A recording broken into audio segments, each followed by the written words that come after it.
All right, we are live. What's going on tonight, Dan?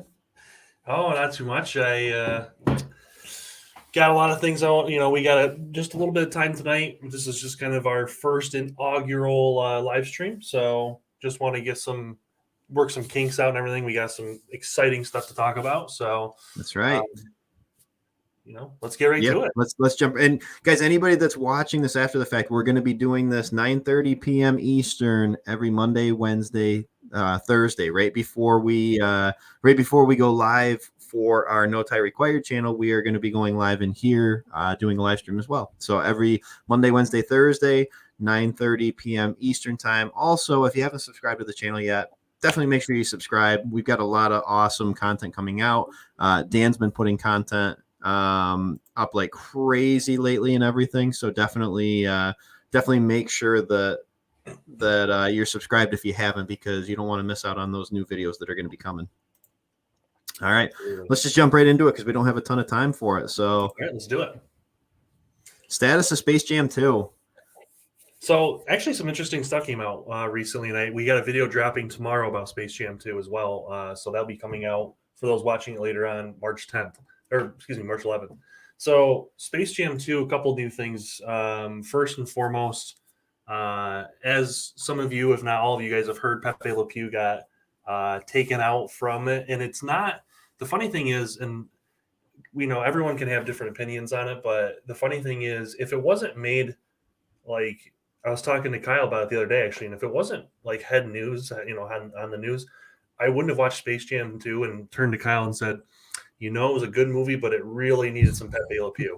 No one would miss him because the truth Yeah. is, he's more of a B character or even a seed character. I remember watching his little, clips as a kid for Looney Tunes, and Pepe Le Pew was always he had his own little vignette, maybe a 2-minute vignette where he'd do his little chase of the female skunk. And, whether you agree about him getting taken out or not, it wasn't, LeBron James's decision or even producers. From what I understand, it's Warner Brothers' decision. Warner Brothers owns the IP for Space Jam, for Looney Tunes. So it was their decision, and they took him out of he's not even in the new Looney Tune cartoon that launched last year. So this has been a long time thing. It's just with a huge hype and $160 million budget, by the way, for Space Jam 2. That is crazy. That's how much of a budget that they used. $161 million budget. Yeah, I about crap myself yesterday when I saw that. They're banking on this, I think, being a big blockbuster this summer. I mean, hey, I'm not gonna lie. I loved the first one as a kid. Yeah. That was like the coolest thing. And it's funny because I literally just got done rewatching the Last Dance documentary on the '90s Bulls teams, and the one episode they had like the summer where Jordan was it was right before they had the 72 win season, and he had just come back from baseball. But that whole summer, not only is he working out, but they were showing like behind the scenes clips of him filming Space Jam. So that was kind of cool. Yeah, Kyle and I we grew up and we watched Space Jam, and I said Space Jam came out, I believe, when I was 4, and that was really my first dose of basketball. Basketball has been a big part of both of our lives, and that was my first ever, how I understood basketball. And I really liked the movie, and I rewatched it actually last year, and I still really like it. It's very nostalgic for me. But Pepe Le Pew is in the movie maybe 3 minutes total. I was gonna say, I think he doesn't. I think he's only in there really for comedy. Yeah, exactly, and that's the thing. And I know some people don't find his skits funny anymore, and I get they haven't aged as well. So I think that, if it wasn't headline news, people wanted to say, "Oh, LeBron James cancels Pepe Le Pew." If it didn't make such a good story, no one would be talking about it. Also, the other thing is people are talking about is Lola, the female bunny that was created for the original Space Jam. She isn't quote unquote hot anymore, which is just neither here nor there. That's just an odd thing for people to really pick a fight about. I actually personally like the redesign. She looks more like a basketball player. And also the uniforms look really good. I originally did not like the uniforms for the new Space Jam movie. They actually look really good. They're more modernized. And then when you compare them to the old ones definitely are scream mid 1990s. So who's going to be, I know, I love it. So who's going to be better in that role of the basketball star? Is LeBron going to be better than Jordan was? in The that funny role. thing is, since LeBron was in Miami, when his first stint in Cleveland, I remember like when we were in high school, all those commercials he was in all these types of, and he was Yep. good at it. He did Yeah. a lot of those commercials, and he was actually really good at acting. And then all of a sudden, like he moved to Miami, and like he just kind of stopped. And when he came back to Cleveland, and even when he's in LA now, everyone thought he was going to be doing all these things. And really, I think he's focusing on Space Jam a lot and has his own Yeah. production company. But LeBron's actually a pretty good actor. So I'm actually, I mean, let's be honest, Michael Jordan wasn't a good actor in the movie. It was just Michael Jordan being himself. Yeah. Um, but anyone that can act and with CGI characters and now the final fight / basketball game they play at the end, they've shown recent clips. They show like a 30-second clip with Bugs Bunny and Lola and them, and they are actually so they're animated, computer animated like they were in the original until the final basketball game, and then they're actually like fully CGI'd, and they look really good actually. Hmm. And I think that's where a lot of part of the budget is, but also something I found out recently is it's actually not just that. It's actually LeBron gets caught on the Warner Brothers studio lot and actually gets sucked into a different dimension. And it sounds like he's going to get brought into a bunch of different Warner Brothers movies and IP before they Hmm. play the basketball game. Yeah, so it does sound like we're going to get some winks and nods into hopefully Huh. movies like Harry Potter, maybe some superhero movies. Warner Brothers has a lot of intellectual property, maybe some. Yeah, I think so. They got a lot of stuff. So, and not only that, they own Hanna-Barbera, so Flintstones, Jetsons, any of those, Scooby-Doo. So I think you'll see a lot of different interesting things in this movie, and I actually think it's going to be a lot of fun. Yeah, I'm excited to see it. If nothing else, from a nostalgic standpoint, and just kind of see how it stacks up against the original. It's hard to believe it's been 25 years since the first one came out. That's crazy. Yeah, it is crazy. And when the biggest thing I'm curious about, and I think their plan is, and it's hard because Warner Brothers is probably the only production company, one of the big five, that's very adamant that it's, they're okay with having it stream on HBO Max. The Tom and Jerry movie that just came out was HBO Max and theaters. Same with Wonder Woman 84 and soon to be Kong versus Godzilla. These huge movies that cost hundreds of millions, they're okay with going on HBO Max because they bring people to their streaming service. Now, it sounds like this is going to be released in summer, and I think the hope is to have it streamed a couple weeks after it hits theaters, is from what I'm hearing. Yeah, So, I think I read that somewhere as well. So that'll be it's going to be interesting. And I think, let's be honest, $161 million. I mean, for a kids film, that's a lot of money. So it's going to be interesting to see how it does there. So absolutely. All right. We all know the answer to this already, but yeah, I'm wearing my Batman shirt just for this occasion right here, baby. I got my Batman comic in the back. Yeah, hell yeah, I'm excited for the Snyder Cut. When I heard about this, it was last March. It was during COVID lockdown when they announced it, and I was literally sitting in bed with my wife, and I was just scrolling through the internet and everything, and I saw it pop up on the news, and I literally shot out of bed, and I was like, oh my god, because guys, since Justice League came out in 2017, there's always been this rumor of the Snyder Cut, and it was like this big white whale that didn't exist. It was just this big fable that people kind of like to make believe. And then about 2 years ago, Zack Snyder put out a picture of a film reel that had the Snyder Cut written on it, and he said there was a 4-hour cut that existed, but it'll never see the light of day. And then something happened. Warner Brothers, I think, came begging on their hands and knees and asked for it, begged for forgiveness, and I am extremely, extremely excited for it. yeah, I am too. I remember watching Justice League in theaters. What was that? 2017? Is that when that came out? Yep. I remember watching it in theaters and just kind of walking out disappointed. Because I really liked Man of Steel, and I really liked Batman v Superman. I know that we were kind of the definitely not part of the majority on those, but I actually really like both of those, and I really liked Wonder Woman when we saw it. The funny thing is, I would argue that the DC movies, other than Justice League, I think it's kind of like the Star Wars prequels, where I think the loud minority doesn't like it. So people say, like, oh, Batman v Superman sucked, because critics said it sucked, and there's people that hate it. But there's a Right. lot of fans out there that actually really like it, or upon rewatching it and see the ultimate edition, because it does make a 2 hour movie, it turns into a 3 hour movie, and it really adds a lot of plot to it that makes the movie make more sense. So, and there's things people might not like, but yeah, I mean, I think at least I like to hope that a lot of people really like, where Zack Snyder was going with everything. So I think it shows with how the excitement it's coming to a fever pitch at this point for the Snyder Cut coming out next week. I think it shows everyone's just ready to see it, ready to see, and his version and his take on it. Yeah, I think so. I'm really excited for it. I'm trying not to get my hopes up too much. I'm trying to kind of temper my expectations a little bit for it, but I do have high hopes for it. I think when he had to leave and they brought in Joss Whedon, I think that he had a lot of like forced humor and stuff like that he tried adding that just didn't hit when Yep. he did it. He was trying to bring that Marvel vibe to it, and they had already set the tone in the other movies that it didn't have the same vibe as what Marvel was doing.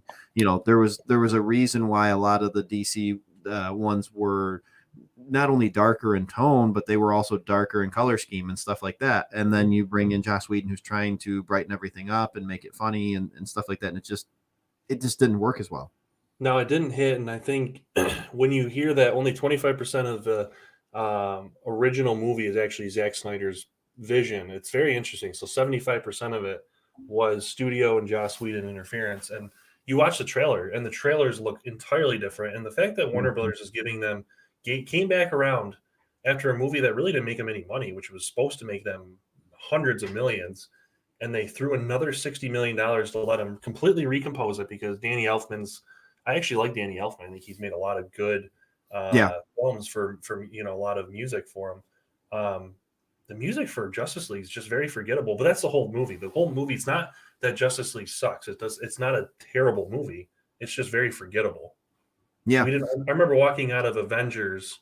It's actually a lot like Age of Ultron. Age of Ultron is actually a pretty good movie. It's a little forgettable in the whole scheme of things. Well, and when that had to follow up, like when they had to follow up the first Avengers, which at the time was like, holy shit, this was like, that was an amazing movie. And it's still a really good movie. But when you compare that to like Infinity War, I mean, it's no contest. But because I remember the same thing coming out of Age of Ultron. It was like, okay, that was a good movie, but it was it just felt underwhelming. Yes, and I think unfortunately I was a little nervous going into Justice League because I had such an excitement for Batman v Superman for literally a year before it came out. And when it finally came out, I loved it. And I remember going to the theaters after already seeing the reviews, and I saw people were just tearing it apart. And I'm like, oh my God, like it was so disheartening. And I went in with an open mind and I actually loved it. I absolutely loved it. But I was nervous because I heard during production of Justice League that studio execs were basically camping out there making so many changes. And it was so evident. The movie just was nothing like the rest of what preceded it. It clearly wasn't Zack Snyder's vision. And that's why I think everyone's so excited to see the Snyder Cut. Well, so I guess the other question that I have, let's do a bonus question. If this is successful, if people love this and it does really, really well for them and it's well received, does that change how other studios, I'm looking at you, Lucasfilm, with your sequel trilogy, does this change how studios do stuff like that? Do they do, because it's rumored on films such as The Rise of Skywalker Episode 9 that there was a J.J. Abrams cut, and basically Kathleen Kennedy came in and fucked everything up. So does this change that with stuff like that? Yeah, I think it's interesting because the thing is the fact that it's not just it's HBO and Warner Brothers getting together and saying, well, we can just throw this on here for free streaming. They literally are letting them, because it was just film. It was stock film. It was black and white, and he had to have it recolored and regraded and obviously composed. And he had to have, the fact that the actors came in for a couple days of reshoots, literally 4 years after the film, because it was filmed in 2016. So 4 years after, in 2020, they came back in and refilmed a few days. That shows that everyone believed in the Snyder Cut, and all the actors did too. And I'm excited because I think it changes a few things. First off, and this is a big if, But if Warner Brothers decides, because people like the Snyder Cut, and that's if the Snyder Cut's good, and they decide to make it canon, because right now it's kind of like in its own separate. It takes place in the same universe, but it's not canon, I guess technically. If they decide to make it part of it, there's so you're like you said, you could literally go back to a movie that a lot of people didn't like. Let's say like Rise of Skywalker, which not only wasn't really critically acclaimed, where it was just not a good movie. Whereas like The Last Jedi, I think people can look at it and say, okay, it was a good movie if it wasn't a Star Wars movie. Yeah. Whether you liked it or not, I think people can say it was a great movie either way. It just wasn't a great Star Wars movie. Whereas Rise of Skywalker was literally just a hot mess. It's just it literally is Justice League in space. And that's how it is. It's just a hot mess. Yeah. There's nothing made sense. Everything was moved. You bring back a villain from 30 years ago, and it doesn't make sense. So it'd be interesting if they came back and said, okay, we got the J.J. Abrams cut, which is it going to be better? Who knows? But it's something different, and I think it would take some serious guts on Lucasfilm and Disney's part. But if Warner Brothers is willing to come out and basically say, hey, we absolutely messed up, and the Snyder Cut, even if it's not great, it's going to be better than what we got. Like that's pretty much what. Long story short, and I think that would be interesting with a movie like Rise of Skywalker. Or heck, we even said 2007 when Spider-Man 3 came out. Spider-Man 2 is probably one of the best comic book movies ever made. Yeah. Hands down.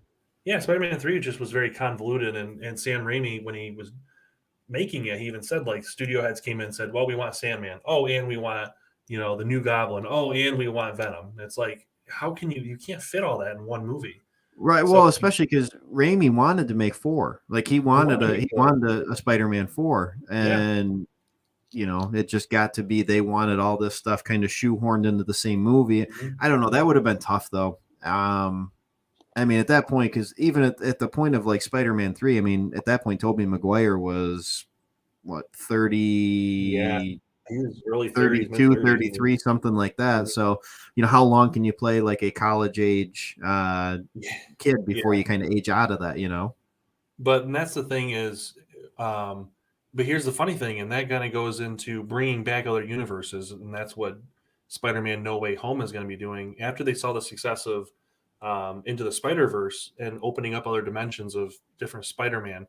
And now the new Spider-Man movie with Tom Holland is going to have Andrew Garfield and Tobey Maguire come back. But also they're talking about with going back to DC, if the Snyder Cut becomes new canon and they do Flashpoint movie like I was talking about, a Flashpoint movie would literally reset the entire DC canon while allowing people like Ben Affleck to walk away, no hard feelings, and then you'd have a new Batman and people wouldn't have to ask questions, while still keeping Jason Momoa as Aquaman and keeping Gal Gadot as Wonder Woman. So it's interesting. I mean, there's so many things you can do. And I think when you do different timeline things like that, I like to think at least fans can be forgiving, but obviously there's only so much you can do. You got to kind of make a decision and do it. Right. Yeah. You're never going to please everybody with it. I don't know. I'm looking forward to it. I think it's going to be awesome. I really do. I think. Yeah, and after we watch it, we're going to go live and kind of talk about it for quite a while. And I personally, I'm excited to see Darkseid. He's basically the Thanos of the DCEU, and he's been teased, and finally you're going to see him. I don't think he's going to be in the film a lot. For a 4-hour movie, I think he's only going to be in the film, if I had to guess, probably 5 to 10 minutes. But I think it's going to be a lot of background and exposition. I think we're going to find out about him and Steppenwolf's relationship. And from what I understand, the two people that got the biggest axe in the movie on the Whedon cut was Cyborg, who actually I thought Ray Fisher did a great job playing him. He's only in the movie for 20 minutes, but apparently he has like a whole hour story arc. And then Steppenwolf, who again is supposedly going to go from a one-dimensional B villain to he's going to have his own hour to an hour and a half arc explaining about him and Darkseid's relationship and why he wants to take over Earth. And it's going to be really interesting. I'm really excited. Yeah, I am too. I think I am. I'm very excited for it. Sorry, something just came across my computer here. So no, I think it's going to be an awesome time. I really do. I'm very curious to see what it ends up like. But I'm excited. I just want a good Justice League movie, like. Yep. That's what we Because the other deserve. movies I like, the other ones I really liked. I left the theater feeling really satisfied with the other movies, and then you get to the Justice League, which is supposed to kind of be like the crescendo of all that, and it's supposed to be great, and it was kind of sucky. Yep. And I hope that we watch the Snyder Cut together and we watch it and go, wow, that was a really good film.